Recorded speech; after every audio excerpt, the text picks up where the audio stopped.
जिंदगी भैया भैया जिंदगी अब झेला ना चोचो कहते रहे जिंदगी कतना लोग के जिंदगी बनब कि जिंदगी डिस्टर्ब हमारा कहते लोग इनकर लग कहते लोग ना ना इनके लिए गाओ पगला कि जिंदगी बड़े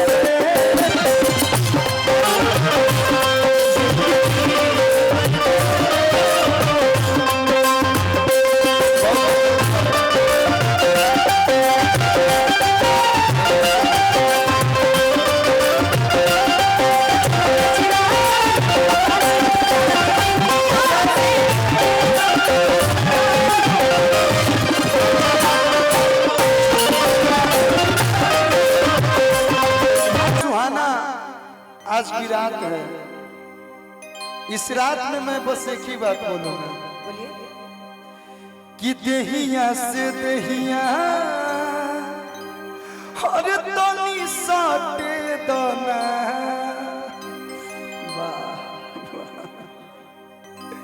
मतलब हम हक करते हैं तो तुम लोग कितना बेचैनी काहे हो पता है? अच्छा ये देखिए यही प्रेम है। मैं ऐसे अनुपमा जी को टच करता हूँ भाई लोग के मिलाया लेकिन हमारे भाई एकदम बढ़िया काम करता है। गुड गुड गुड कहेगा बा कि देहिया से देहिया साटे दाना पहली हम मिला पाटे दाना साझी से गड़बड़ मिजाज लगला जही से गड़बड़ मिजाज लगला। अरे ऐसे ना कभी बल जोरी हटे होने बहिया छोड़ी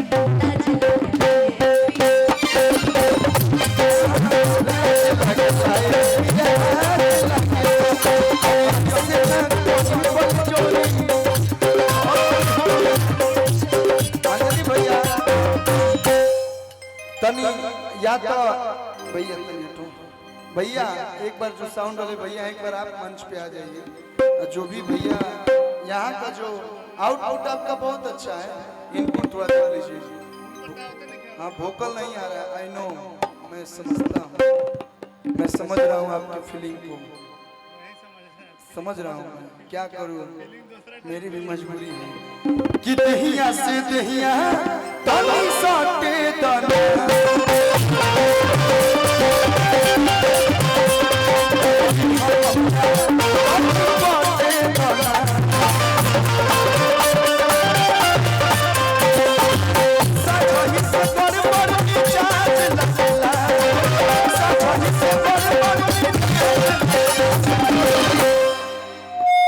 अरे ऐसे ना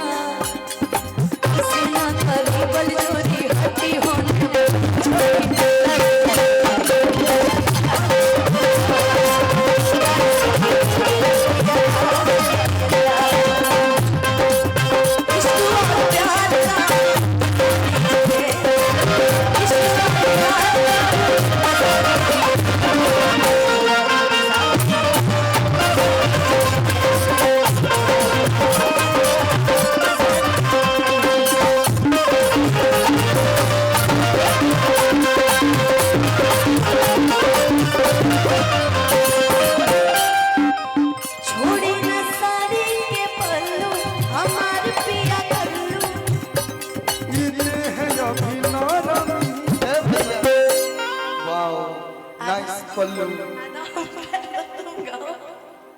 ऐसे कौन लाता है यार। हाँ अब गाइए आराम से। छोड़ी ना साड़ी के पल्लू हमार पिया कल्लू की दे है अभी भैया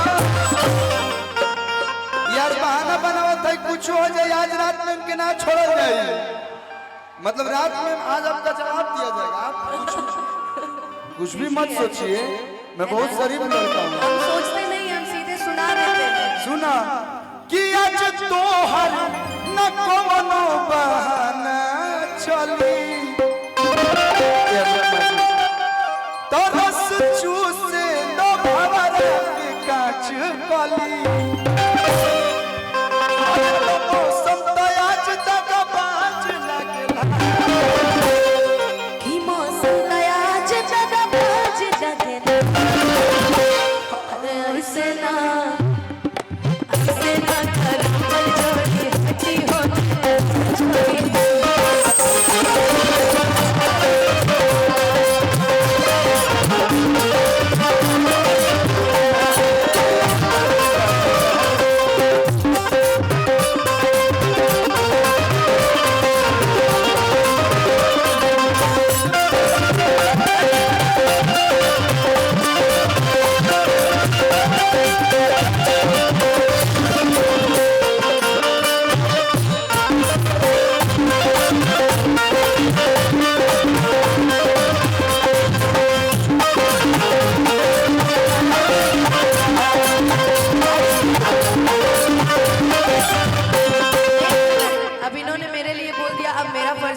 आपके लिए बोल दूं। आइए इधर आप ही मेरा भी फर्ज बनता है कि मिलते मिलते ही कहिला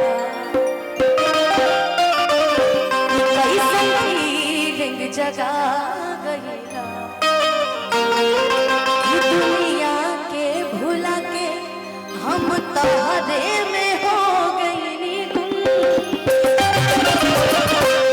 ऐसा लग रहा है कि एक छोटी सी लव स्टोरी फिल्म की शूटिंग चल रही है, मतलब एक छोटी सी स्टेज की लव स्टोरी। आपने क्या बोला? दुनिया के भुला के हम तुम्हारे में हो गए निगुम। तो आपके लिए मैं गाऊंगा कि जो मेरी रूह को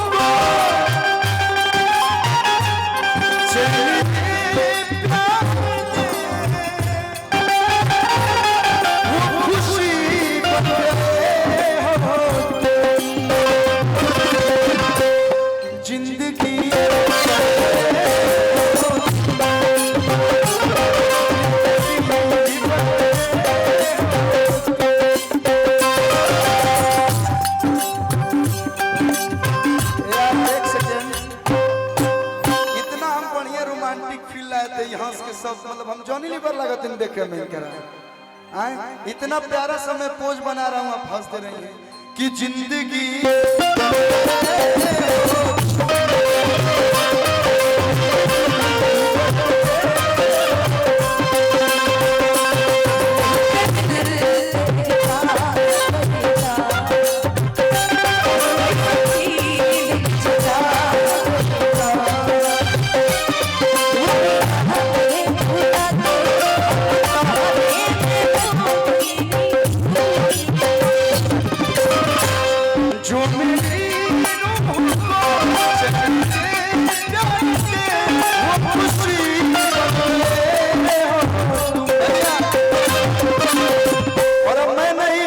अब हमारा सब भाई गया सर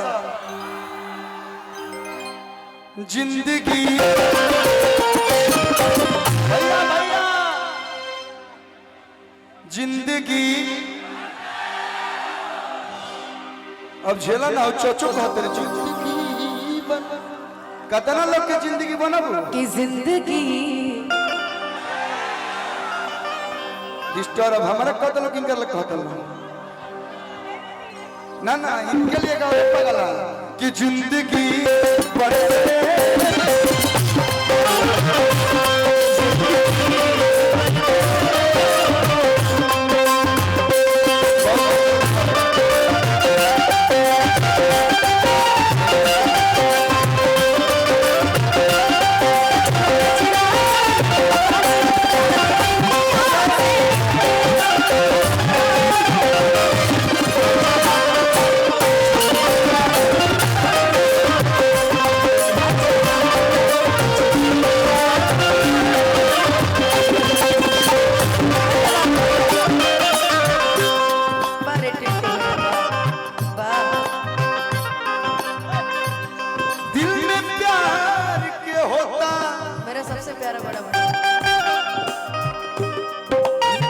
निःशब्द हो गया मैं, ठीक ना?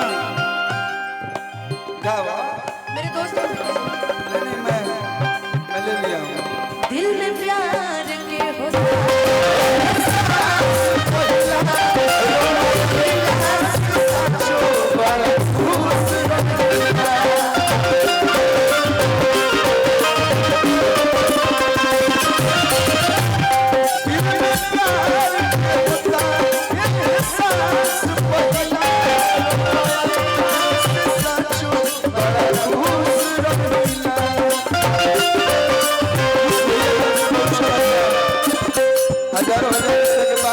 कुछ भैया की तरफ से बहुत बहुत आशीर्वाद पुरस्कार।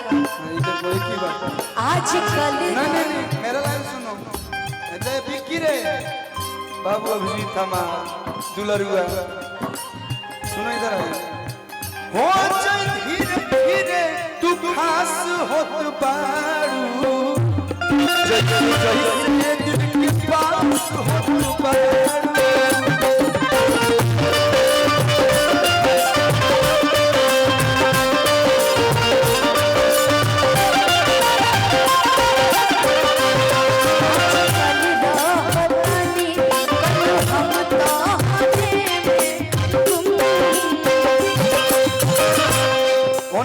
भाई हमारे भाई भाई है सब जो मेरी रूह को चैन दे प्यार दे वो खुशी भैया भैया थोड़ा सा हमारे भाई सब सुरीले हैं। जो मेरी रूह को चैन दे प्यार दे वो खुशी बन गए हो तुम। अब गाना है जिंदगी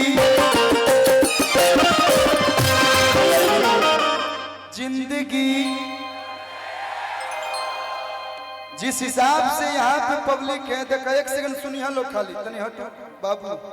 ए ऑरेंज फ्लेवर जिंदगी बुझात अगर ये समरिए सब भैया है ना साहब जिंदगी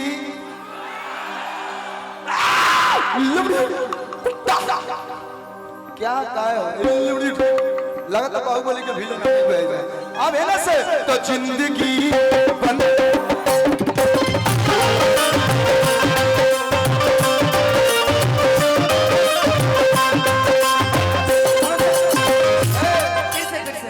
भाई हमारे तरफ तेजी से बोला सके एकदम शाहरुख खान लेकर हम हाथ फैला देनी काजोल के छोड़ के देखा उन्हें से श्रद्धा कपूर दौड़त है। तो जिंदगी बन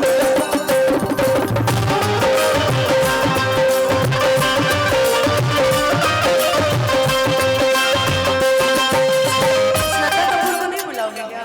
हाय आज तक काट देती गुदरी गुदरी काट दे बोगे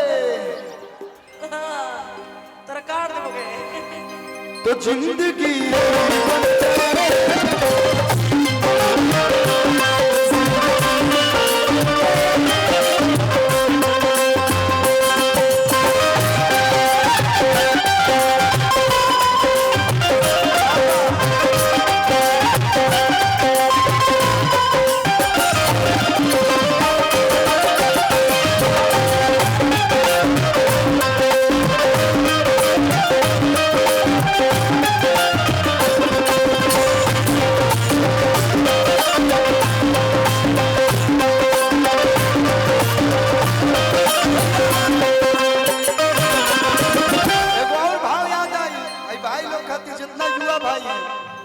कि खाली मैसेज पर मैसेज भेजे लू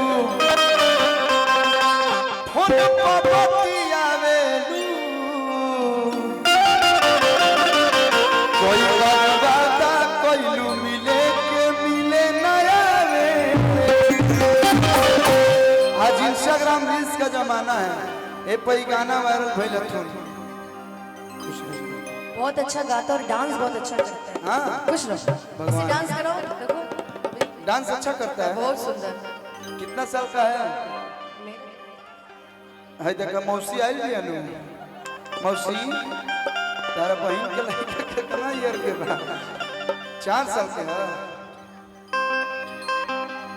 पैदा वो की है, पाली पोसी है। हाँ हाँ पहले तनिक कंफर्म कर सके कहले रहे बाबू आओ तो खाली मैसेज पर मैसेज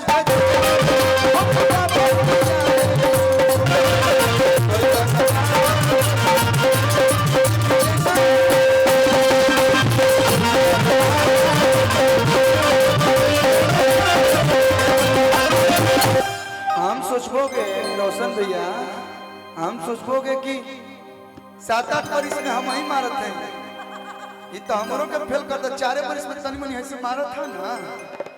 जियो बेटा, क्या नाम है आपका?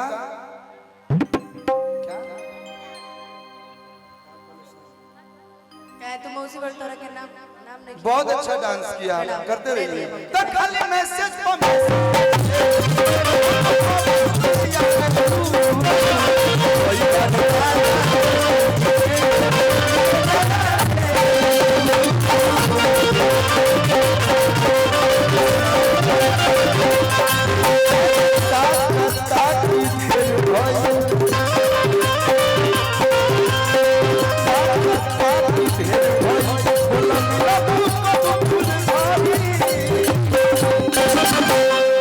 सही में आप गुलाब का फूल बन के आई भी हैं। हर जगह से पंखुड़ी निकला हुआ है आपके ड्रेस में कि अरे ताका ताकी ढेर भई बोला मिलबू कब फूला लइका खाली गुरबत बनावत रहते सन। बाबू बिहार शरीफ आ जाऊं, मैं वहीं मौसी के घर पे हूँ। लइका बेचैन होकर झाड़ झूर के बाइक लेके बिहार शरीफ पहुंचल। अरे वो क्या हुआ ना, मौसी कैसे में फुआ के आगे से पूरा आ जाओ आए तो लइका कहा था कि तनी बोला हो ना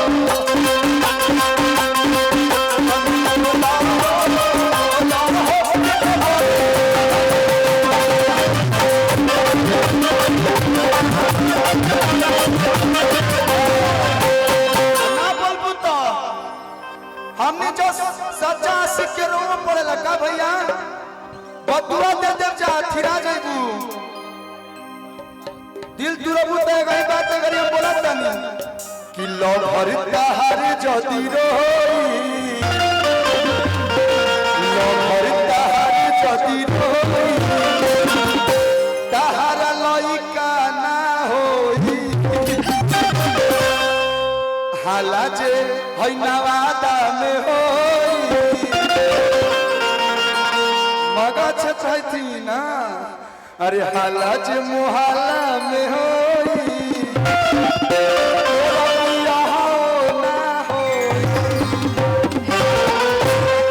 मेरे को ट्रोल किया जा रहा है, तो मेरी तरफ से भी सुनिए कि हमारा से प्यार कैला दूसरा से सदिया देख कैला ससुरवा तू देख के कर दिया जिंदगिया के कके बरबदिया